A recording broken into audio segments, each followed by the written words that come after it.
خدا پاک کے زندہ اور جلال کلام میں سے زندگی برا کلام، پالوس رسول کا دوسرا خط کرنتھیوں کے نام، اس کا چوتھا باب 1 سے 18 آیت مبارکہ تک۔ پس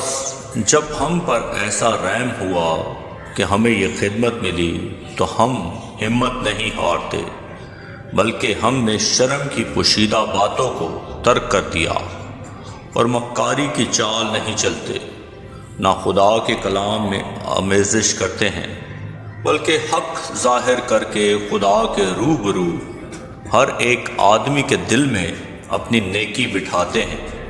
اور اگر ہماری خوشخبری پر پردہ پڑا رہے تو ہلاک ہونے والوں ہی کے واسطے پڑا ہے،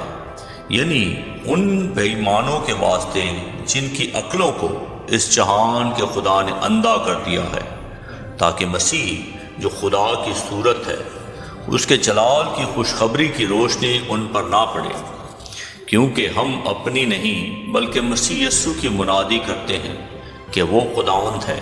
اور اپنے حق میں یہ کہتے ہیں کہ یسوع کی خاطر تمہارے غلام ہیں،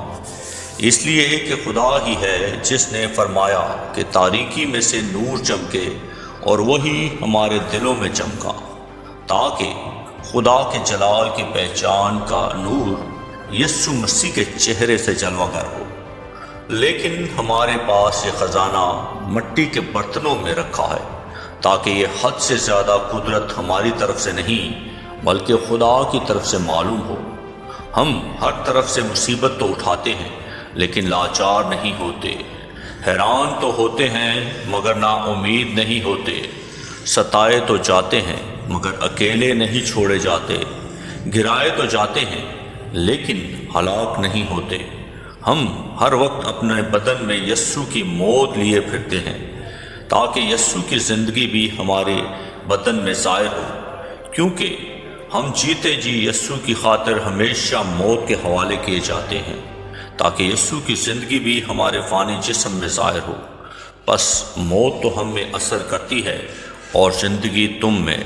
اور چونکہ ہم میں وہی ایمان کی روح ہے جس کی بابت لکھا ہے کہ میں ایمان لایا اور اسی لیے بولا، پس ہم بھی ایمان لائے اور اس لیے بولتے ہیں، کیونکہ ہم جانتے ہیں کہ جس نے خداوند یسوع کو جلایا وہ ہم کو بھی یسوع کے ساتھ شامل جان کر جلائے گا، اور تمہارے ساتھ اپنے سامنے حاضر کرے گا، اس لیے کہ سب چیزیں تمہارے واسطے ہیں، تاکہ بہت سے لوگوں کے سبب سے فضل زیادہ ہو کر خدا کے جلال کے لیے شکر گزاری بھی بڑھائے۔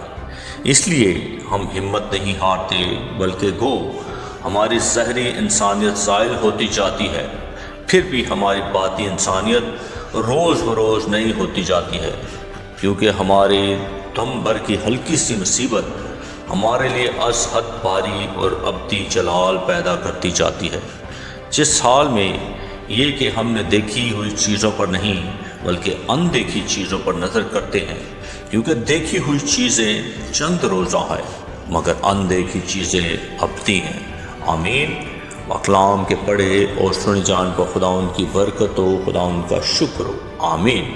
اس زندہ اور جلالی کلام کو سن کر زیادہ سے زیادہ شیئر کریں تاکہ لوگ برکت پائیں۔ آمین۔